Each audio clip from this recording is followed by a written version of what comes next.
and welcome to Mann's Model Moments and the second of my Tuesday talks.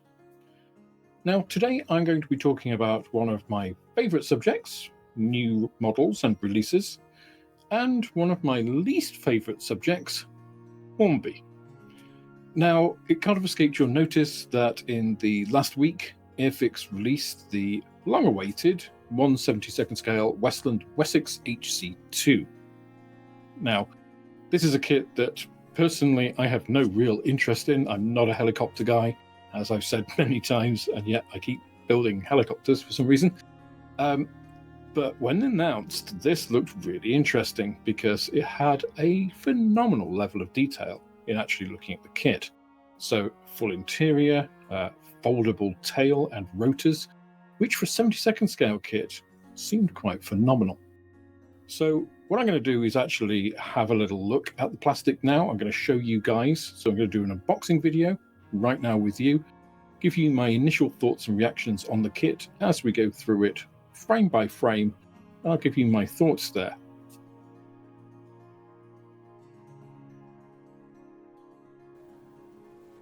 So here we have the Airfix brand new 1/72nd scale Westland Wessex HC2. And this was announced at the beginning of the year, just arrived, and we're going to take a look at it. So this has 3 schemes. It is a skill level 2, although on the Airfix website it's actually mistakenly a skill level 1. I'm not sure about that skill level, but we'll come to that. You get 2 flying hours. Not a lot much to say on that. It is a Series 3 kit. For a Series 3 kit, so Series 3 kits are $24.99 RRP. I will say, for that money, this is an extremely cheap, flimsy box. I mean, this is very, very thin card.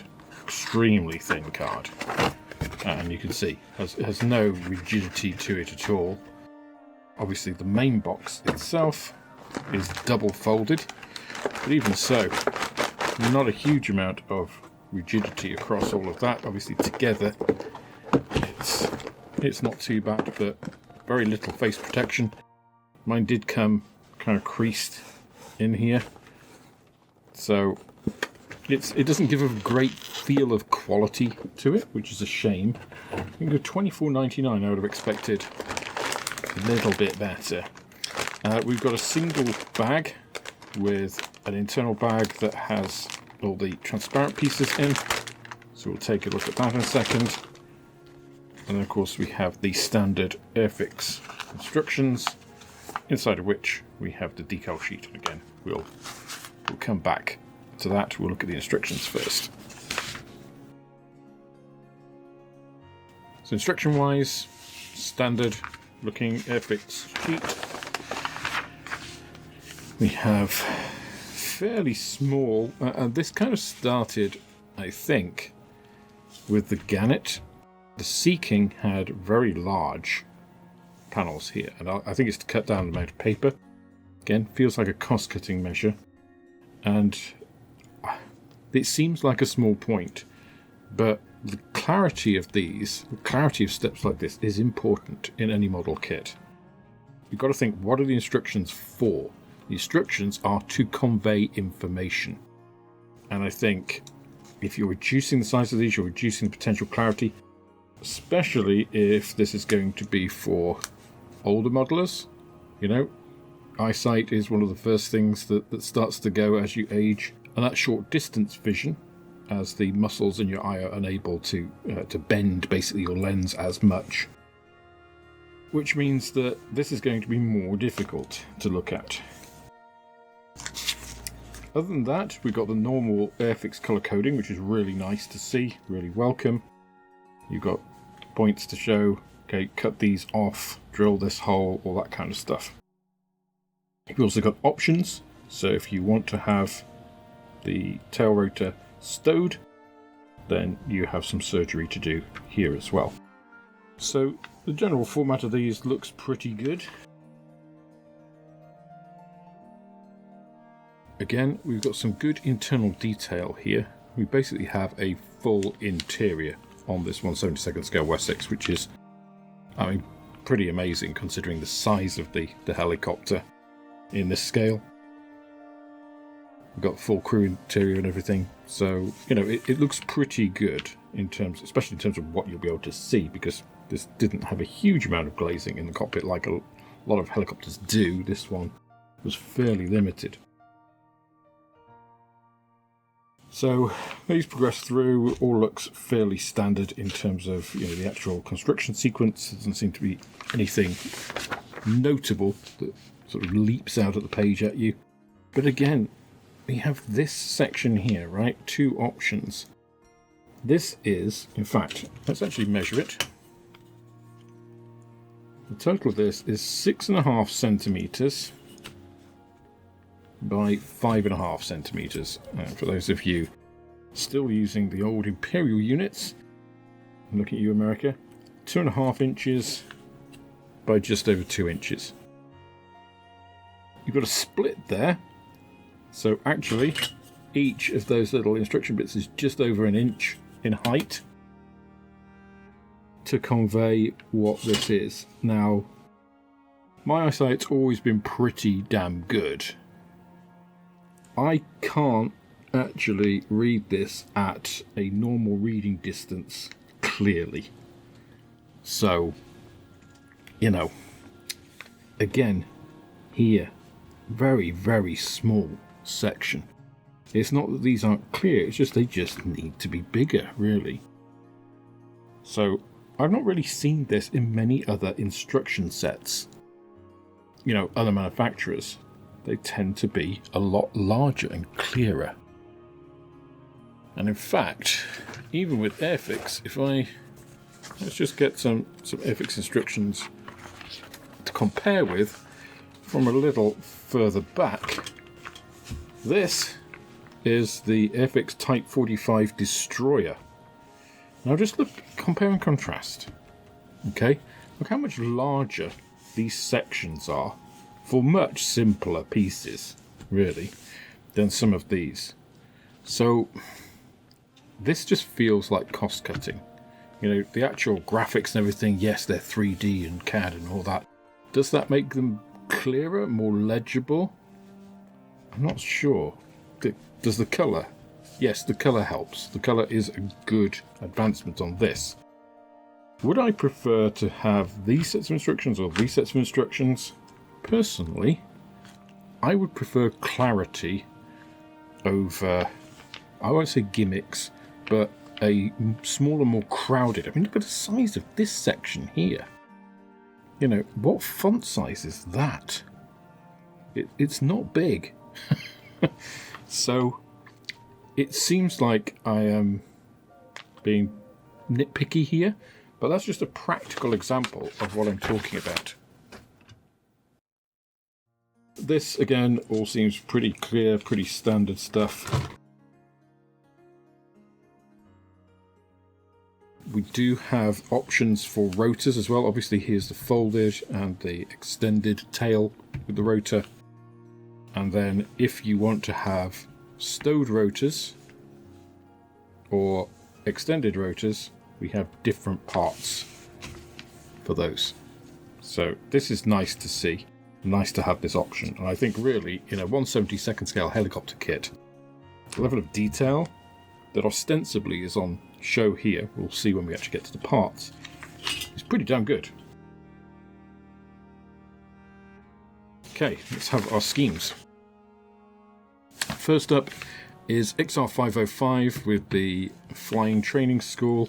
Here you've got standard green and grey over black underside, with a little bit of accent. You've got the red front and the red band on there, which makes it quite distinctive. It's what they've actually got on the box art here. So that's, you know, it looks pretty nice. Okay. You then have the B scheme. B scheme is the same aircraft, but this time with the Armada Nacional del Uruguay, obviously in Uruguay in 2000, so that Wessex was transferred across, ended up in Uruguay in their hands.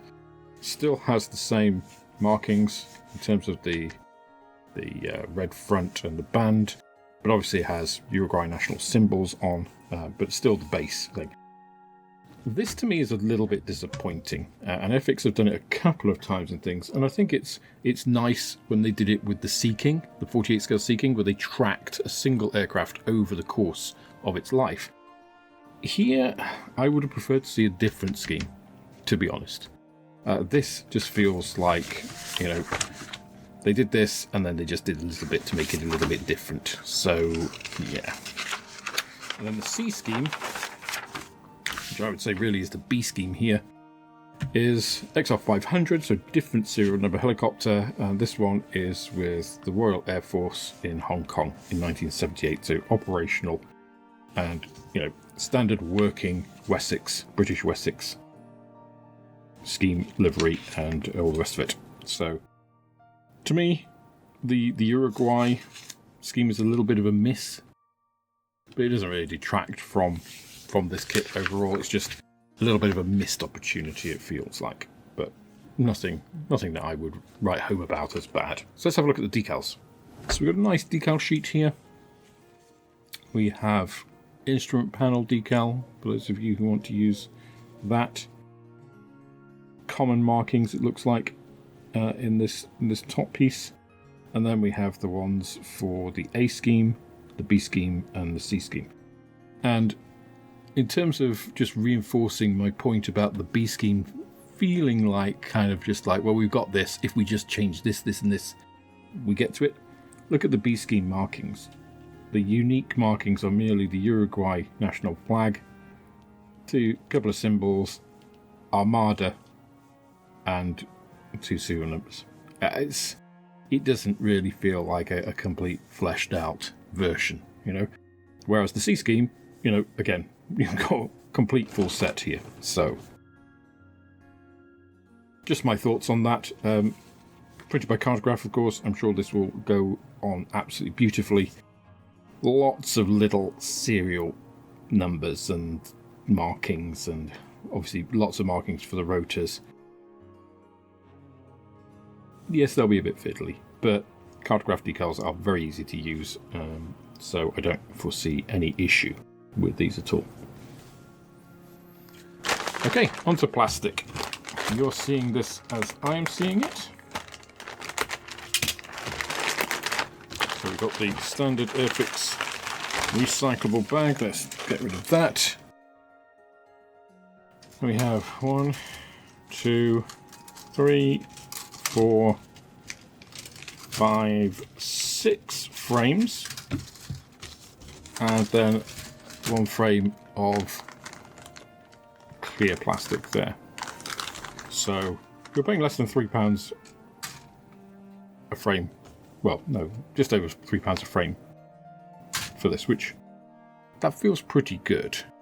Let's actually have a look though what we get in for that. So let's clear them all away and let's look at them frame by frame. So this is A-frame. A-frame has your main fuselage halves on, has the front, has a few other pieces, and the first thing I would say here, the noticeable thing on this is it's extremely sharp, crisp moulding. You've got some really nice tight angles here, and you've got really nice engraving here.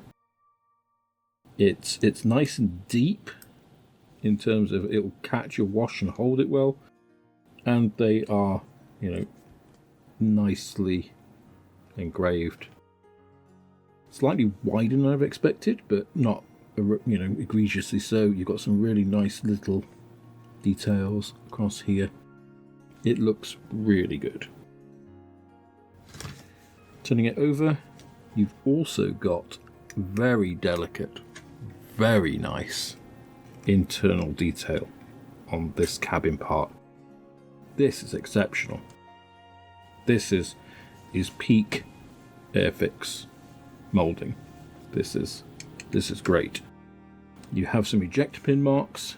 You can see them here. They are they're very shallow, hardly noticeable, and crucially, they're all in parts you aren't going to see at all. This is a really well thought out, well engineered, well executed frame. So whoever designed this, kudos to you. This is a superb piece of work, and I don't spot any defects. There's no noticeable flash on the parts. There's a little bit of flash on a couple of areas of the frame itself, which I do not care about. And overall, this just looks really, really nice. You know, this is an exceptional piece of tooling. Okay, on to B-frame. B-frame, again, first impression is exactly as A-frame, but really, maybe a little bit more so, because you've got some very nice, delicate pieces here. Now these, some people might say, oh, these look overscale for 1/72. And yeah, they probably are, to be honest.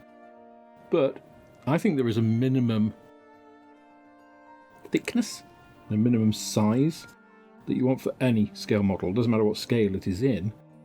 This is really the sort of minimum workable size of something to make it structurally supportive, and not, you know, if I just touched it, to bend and break, which would present a real issue in transport. So these, I think, are absolutely perfectly acceptable for 1/72 scale. You've got some detail in these are obviously canvas or polyester seating. I don't know what the material was, but it was a cloth type thing. You have some detail there to be able to pick out. You've got some nice details in this bulkhead. You've got some nice cross hatching on this door, if you can just see that. So overall, this is, you know, you've got some nice cross hatching on the floor here, and again some really nice engraving on the bottom here. You've even got tie down points on the internal floor here. So this is superb. Again, if anything, I would say it looks even more crisply moulded than the A-frame. Another thing that struck me here are these pieces at the rear of this tail. They are incredibly thin. You know, so thin. If you can see it, I think you can just see it here on the camera, that you can actually, they are translucent. So again, that hasn't stopped them being razor sharp in their casting. That's really top notch, and I don't know of any manufacturer that could do better than that. I think that is cutting edge in terms of how well that is cast. They're quite impressive feat, that. So again, very, very nice. C-frame is slightly smaller. This is where we have some piping. We've got exhausts, we've got wheels, we've got the undercarriage, we've got the seats for the two operators, side consoles. Looks like we have potentially two versions of the instrument panel, depending on whether you want to use a textured one, paint it, or the flat one for the decal adhesion. That's a really nice option to see. And you've actually got, looks like slightly weighted wheels. That's pretty good. And again, overall, some very nice detail, tiny little details on here. Excellent hub detailing here on these wheels. I mean, this looks like it's going to be a fantastic kit. Again, I am not a helicopter person. I'm not a big fan of helicopters. I think there's too many sticky out bits. I've kind of gone more onto 1/48 scale, 1/32 scale aircraft. But this has me quite excited about building it. Just looking at it, it looks really, really nice. So again, whoever designed this, it looks well thought out, cleverly laid out, well executed, just superb. Good job. D-frame, and we have more of the same. We've got some nice ribbing detail on the rear of this piece of the fuselage. We've got some nice pieces for detailing internally. This is the tail fold piece. So the internal mechanisms, all the detail there. The rotor hubs, you've got some very nice detail on some of these rotor pieces. Again, for a 72nd scale, you've got some tiny pieces here. These are very finely moulded, including the tail rotor itself. You know, again, thin, very nicely cast or moulded. I get told off when people hear me say cast. But just very, very nice. All of this, great detail, nice, crisp mouldings. We have the door here with the internal surfaces as well. The scale thickness isn't bad. Just again, very nice job. Now we have frame E, and this is the fiddly bit sprue. And here we have the first problem. In that, see, we have a piece here which is broken. See, it's just sheared straight across that line there. Now, I can put it together there. Will I glue it back together on the frame? Yes, I will. It probably will be fine. I could write to Airfix and say, could you send me a new one? But I don't think I'll bother with that. That's easily repairable. Is that avoidable? I mean, all of these were packaged in the same plastic bag, right? So when you've got something that this is quite open, there's space around it. So the chances for, another frame, a piece here, to get in there. In fact, you can actually easily do it. Look, that can come in and knock that in transit. And because it is smaller, it has the ability to shift around in that. So, not a fault of the design of this. I mean, you could get around that by putting, protective pieces in here. But, it's not the end of the world, for sure. This piece looks like it might be slightly short shot compared to this one. It looks like these edges might not have filled out. So that might just be worth watching for if you have one of these kits. That is part number 27. Just keep an eye on that. But you, again, have some really nice examples of modern technology here.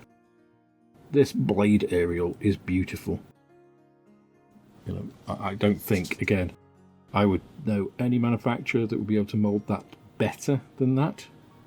That is Tamiya ICM, level of quality easily. Very crisp frame, very nice. Again, I don't think there is anything here that I can point to and say doesn't look top notch. And then lastly, for the plastic frames, we have frame F. So this has the 4 rotor blades in 2 formats, either this rather nicely drooped set, so they've actually been moulded with that angle cast into them, which is really, really nice. And then you have those which have the retaining pieces, I don't know what they're called, clasps, catches, whatever, actually moulded onto them, and they are straight, because obviously the rotors are being held in position there. So actually the rotors themselves have some nice detail on them, some ridge, strengthening ribs along them. And they have, certainly the main ones, I don't know why these don't have them, possibly because all of that is moulded onto the hub, but they've got some nice little pieces for I think these are the blade pitch actuator mechanisms. But again, absolutely superb. So far, the plastic in this kit looks excellent. Okay, last on the plastic. Again, you're seeing it as I see it. We have the clear frame. So I already know from discussing this scale model ink that there's one point to note on these, but just in terms of the clarity of these, obviously these are blown windows, so they have a bulge in them. but even so, with that bulge, yes, there's optical distortion because of the bulge, but they are very clear. You know, same for all of these. The optical clarity of this plastic is excellent. You've got some little bulged windows here as well. And again, even though they are bulged and you get optical distortion from the shape of them, you don't get it from the clarity, which is great. And then we come to the bone of contention, which is probably going to be mentioned by people. You have the main cockpit. And again, I said, there isn't a lot of visible area in the Wessex. You know, you've got pretty narrow windows actually. In terms of a helicopter, not the best of fields of views. So if anybody's ever flown a Wessex, please do let me know in the comments what it was like, because I think your main field of view comes out of these large side windows rather than this cockpit piece. But the bone of contention is, of course, here you have windscreen wipers moulded on to the actual plastic itself, which, you know, given that Airfix have supplied spare rotor blades, you know, for stowed and unstowed, could they have supplied, in the same way they did with the Gannet, a second piece here? You would have had enough room here actually, if this was this way, to include two there. You know, should they have given us that option? What do you think? I'd love to hear what your thoughts are. For me, a 70-second scale kit, I'm not sure that's really necessary. Are many people going to put aftermarket wipers on it? Don't know. Would they be better as separate pieces to put on? That would be my preference if they actually had little plastic ones. Yes, they're delicate and fiddly. 70-second scale kits are, but that at least gives you the option. And they're a lot easier to paint than to paint these in situ convincingly. So that is the only thing I can see wrong with this, because everything else in this looks absolutely immaculate. So again, I think plastic-wise, this kit is a knockout. So as you can see, it's a pretty phenomenal kit. Now, $24.99 is, you know, some might argue quite expensive for a helicopter that size. I would say it seems like a reasonable price for what you're getting in terms of the amount of plastic, the engineering involved. I do think a better box would have helped, but, you know, that's by the by. Overall, I think it's a solid release, and I think it's a really nice looking kit.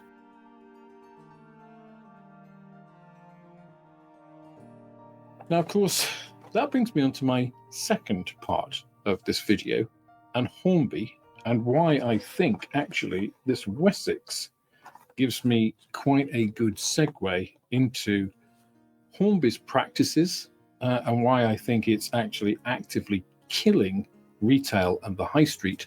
Why I think that's a really bad thing, even though for a lot of you, you might see some of the things as quite good. And really try and give you some of the highlights and insights from my point of view as a retailer, and try to show you what you could do about it should you wish. I pre-ordered a number of kits for the shop. I put a pre-order on my website. Quite a lot of people actually pre-ordered that kit. This is not one of those kits. I purchased this from the Airfix website, the online store, last week, and it arrived today. Now, I'm actually recording this segment on Sunday, so 2 days before this will actually go out. I haven't received my retail copies yet. Not only that, I've been told I won't be receiving them until I get to Hornby's minimum shipment quantity of £350.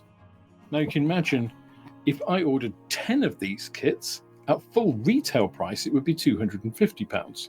So you can imagine that's not very pleasing.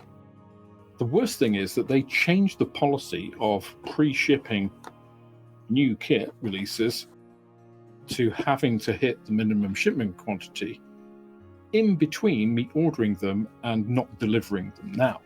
If I want to get those kits that I pre-ordered, I have to pay £15 shipping. which you might say, well, £15 shipping isn't an awful lot. Well, I'll come back to that in a minute, but say again, I ordered 10 of these, £250, and I'm paying £15 shipping. That's £1.50 on every kit. Now, £1.50, again, might not sound a lot, but on the profit margins you're making on this, it's a substantial chunk of the profit.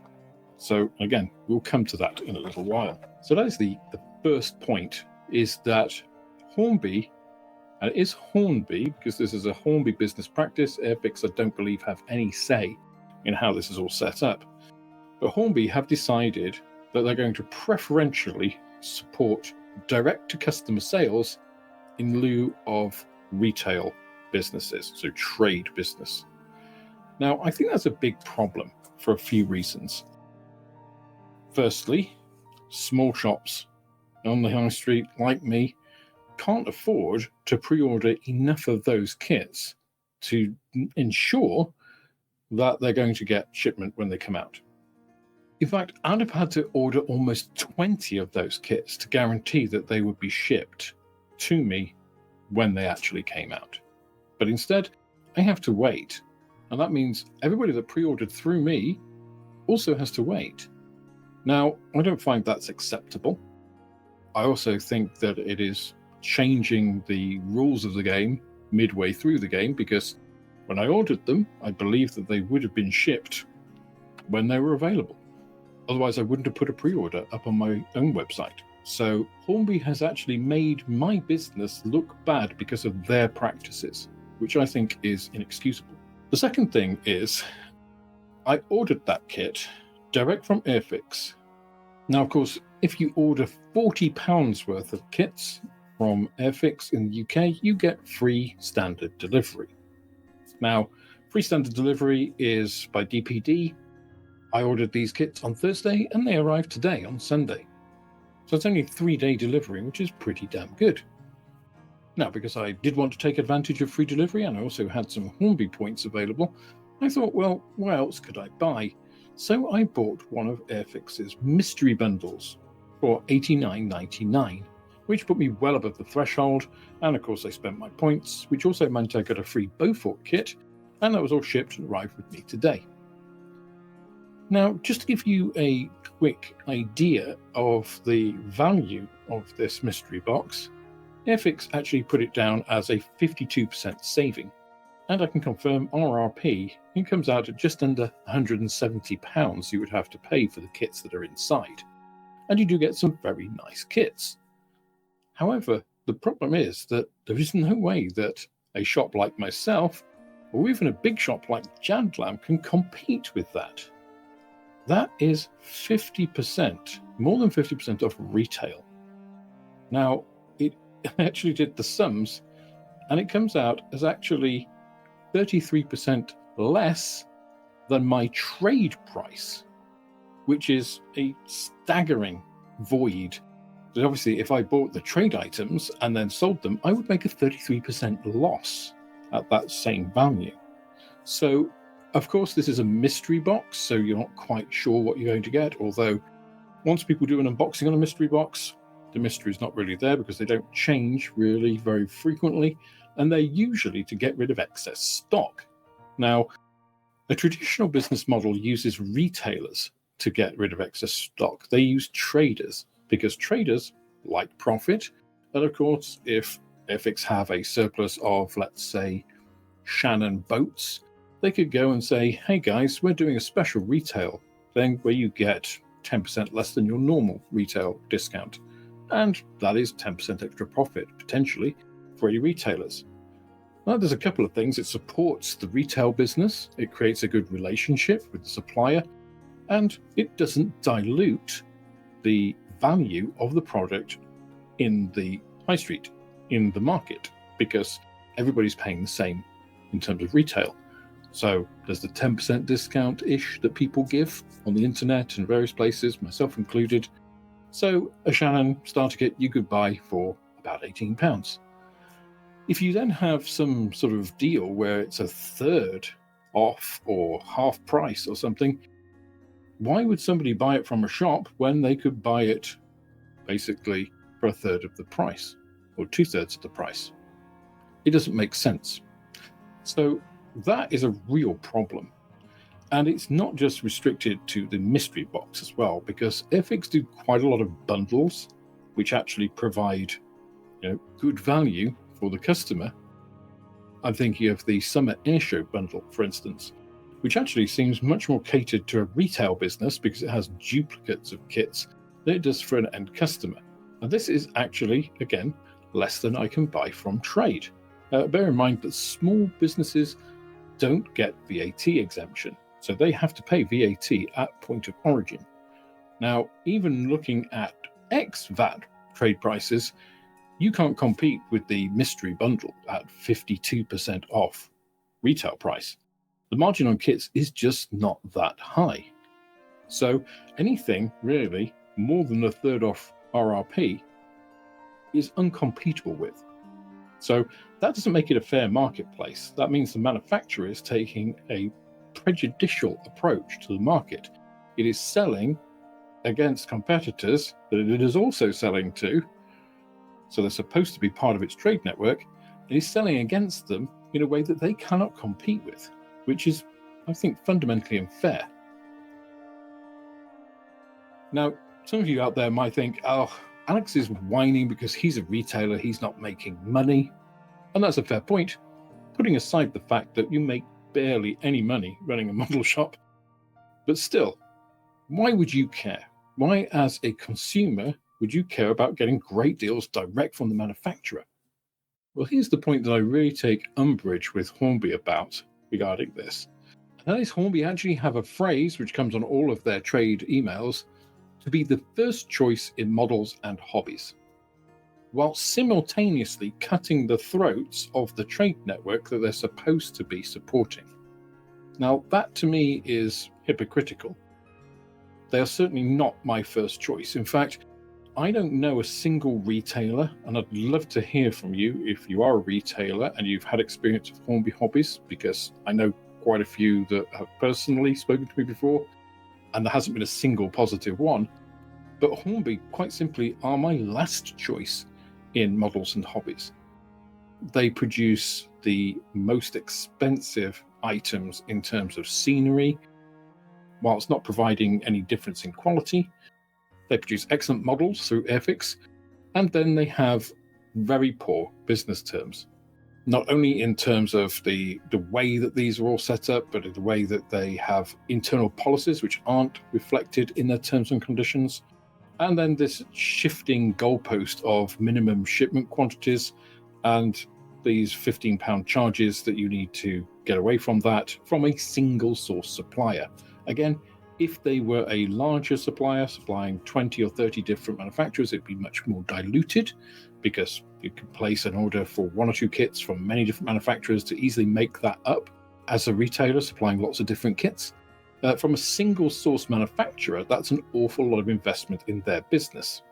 So bear in mind, they get the money usually up front, at most on 30 days credit, and most places do not sell their entire stock within 30 days of ordering. Most model shops don't operate that way. Maybe the bigger ones might, but certainly most of the small retail outlets around the country do not. They have stuff on the shelves for a long time.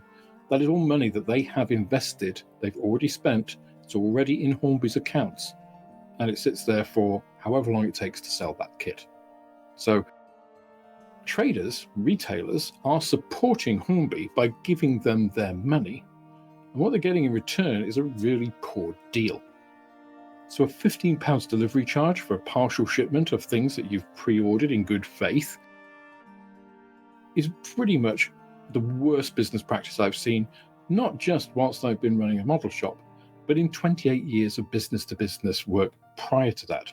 And I used to run distribution networks. I've worked on both sides of the fence, seen it both ways. I've worked for small and large companies, and I've never seen a business as bad as Hornby for hypocrisy, for cutting the throats of the small traders and retailers around the country, whilst ostensibly wanting to support them. Now, I mentioned what can you do in terms of trying to change this. It's from our behaviours. So you have a choice. when you buy a kit. And every time you buy a kit from the Airfix bundle sale at 30% off, or you buy direct from Hornby with some outlandish offer, just remember that traders can't compete with that. Traders don't try to compete with that. There's just no way that we can. So doing that just reinforces the belief of Hornby that online is the way to go, and that using traders and retailers and model shops is antiquated, is old-fashioned, is not what you want.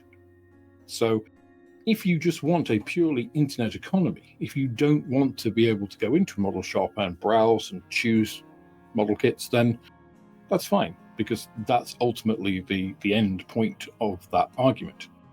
However, if you do want to see model shops like mine, like others, you can't really say that that is the best way to buy models. And would you be prepared to wait for a little while to get the newest model? Would you be prepared to pay a little bit more?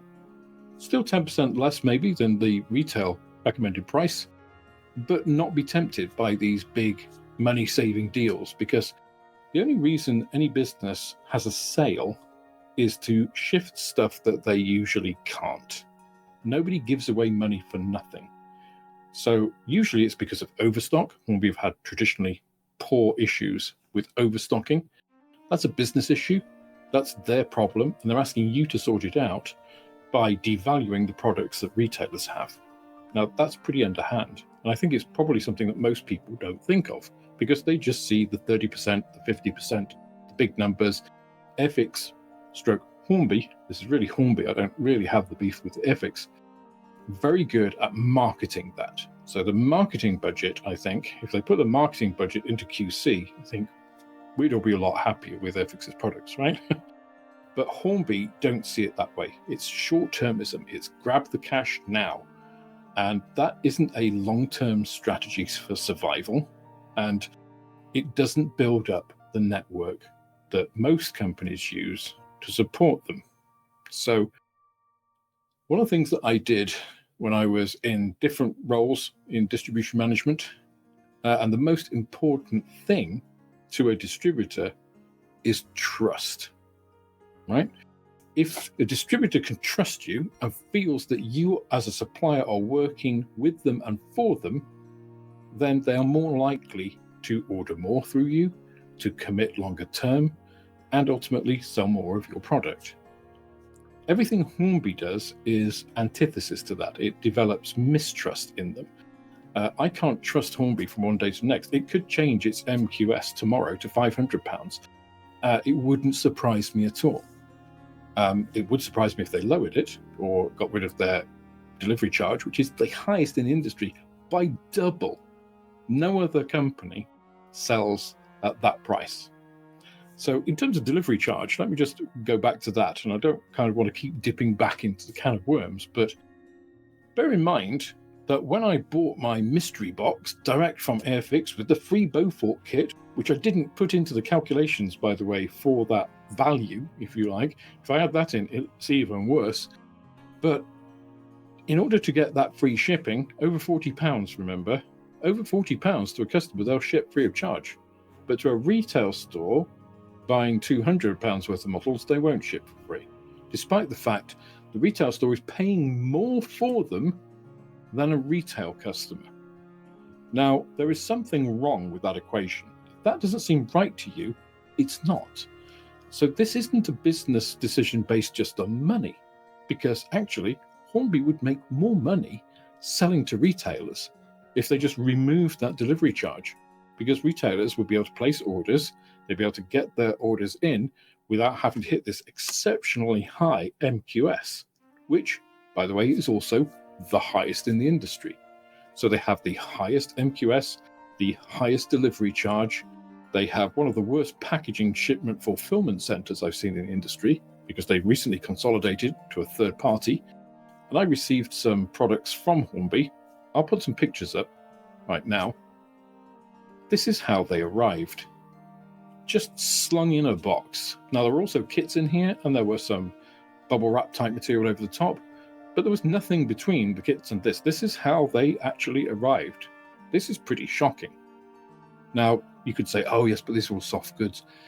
But I order from other suppliers who supply similar sorts of things. Javis, Woodland Scenics through Barkman, for instance. They don't arrive packaged like this. Usually they're bagged to contain like lots of different bags in a box. They're properly packed. These just seem to be thrown in. And I also got a package from Hornby, which filled up an order that I'd placed previously within their MQS, but wasn't available for their side. And there was a little bit of toing and froing to say, well, it doesn't meet the MQS. It's like, yes, but I topped up my order so that it would, and you only partially shipped. So really should ship me that stuff, right? Some Stalwarts, Albions. We also received just two individual, bearing in mind they come in packs of 6. I just got 2 gold enamel Humbrol paints. No explanation. The other 4 are in my available to ship report, but they can't ship because they don't hit the minimum order quantity. So you can see it isn't just the retail value that they are diminishing and hurting us on. It is also just being messed about. It's just poor service. So that is why I don't have trust for Hornby. And when you dissolve trust like that, it's difficult to get it back. So I'm looking now at actually removing my Hornby account entirely and buying the Airfix kits I need. I won't do pre-orders. I'll just get kits that I need from wholesalers that I can deal with, who actually do know the business, who do develop trust. I know several of them already because I get supplies from them. It's just a matter of extending that a little bit. So the extra hassle of doing that is far outweighed by the loss of hassle in dealing directly with Hornby.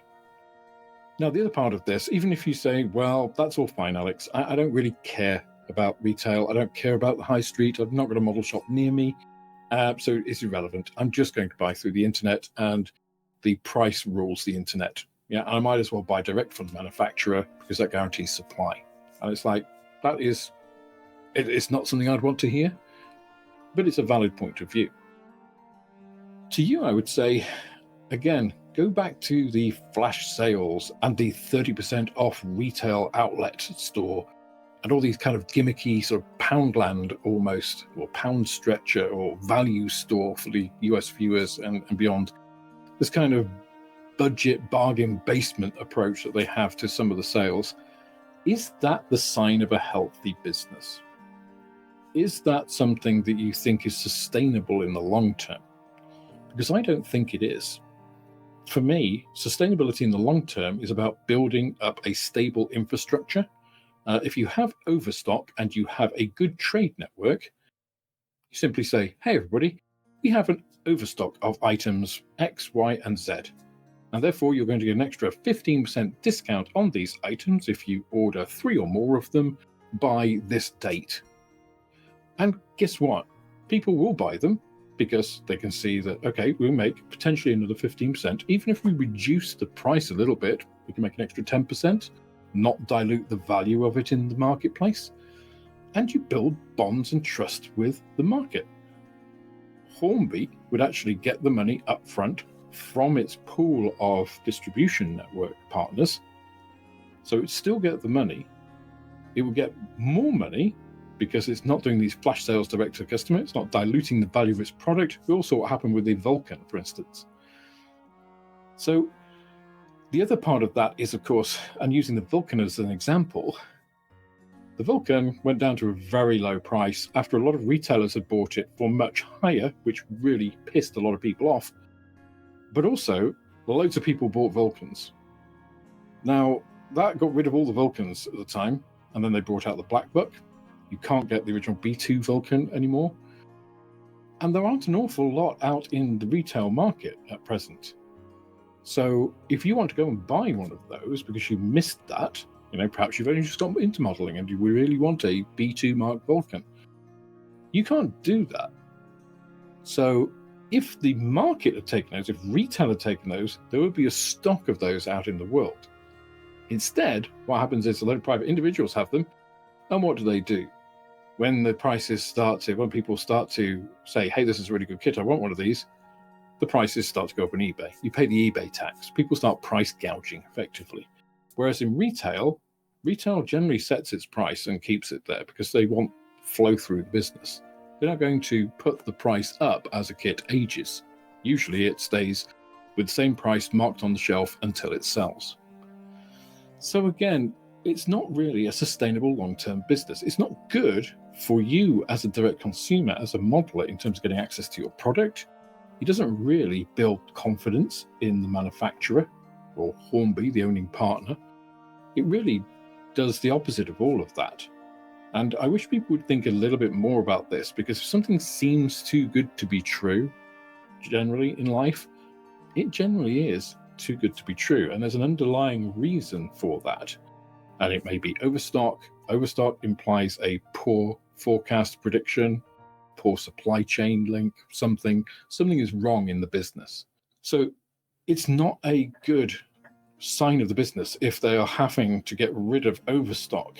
That shows that something is broken. They don't understand part of their business. They're ordering too much. They don't understand their client base. They're not getting accurate forecasts from their trade partners. Guess what? They don't, because they don't ask us. They ask for pre-orders when they announce something, but hey, guess what? If you don't have any trust with those people, they're not going to pre-order from you. So again, it's kind of a chicken and egg thing for Hornby, because now they've developed this complete lack of trust between trade and themselves, and they have really put a lot of money into their website, into the front face customer marketing, going directly to you and saying, buy this, it's cheap.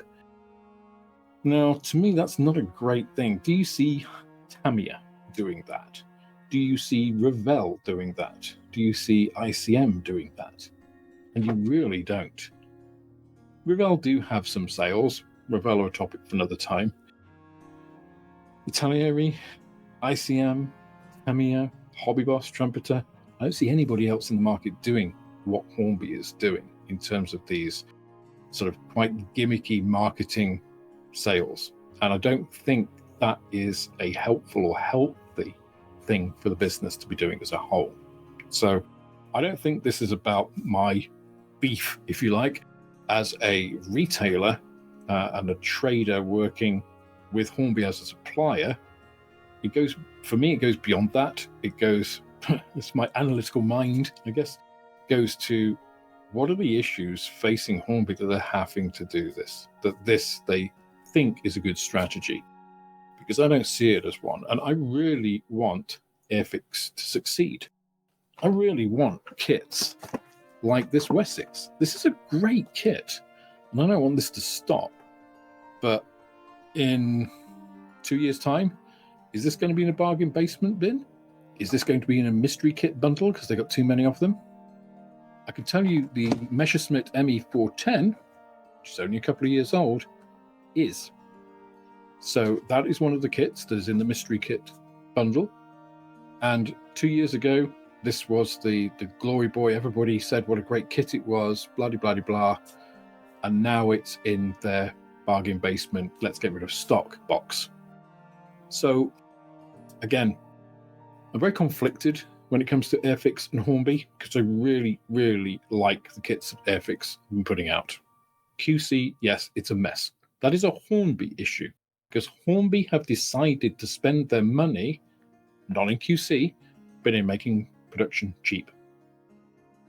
They've made things like instruction booklets with much smaller boxes, potentially to reduce the overall number of pages in their cost-cutting measure. We see these cheap, flimsy boxes for relatively expensive kits. I can buy an ICM kit for £20 and it has a proper sturdy box, not something like this. This kit deserves more than this box.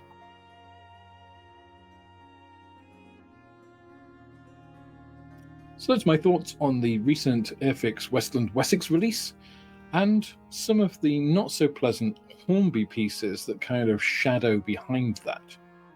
I'd really like to know what you think about the Wessex, and more particularly, how you see Hornby at the moment in terms of its functions, the way it's presenting Airfix as a business, those trickle-down effects that we're seeing, and what you think that means for the business in the next, say, 5 years.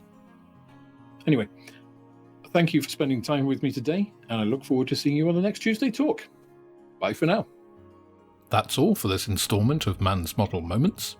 If you enjoyed the video, please click the like button, subscribe to the channel for more like it, and share this video with others you think would also enjoy it.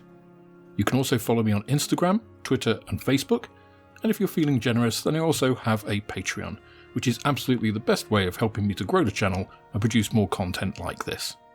With that, I hope you have plenty of modelling moments of your own, and I look forward to welcoming you on the next video.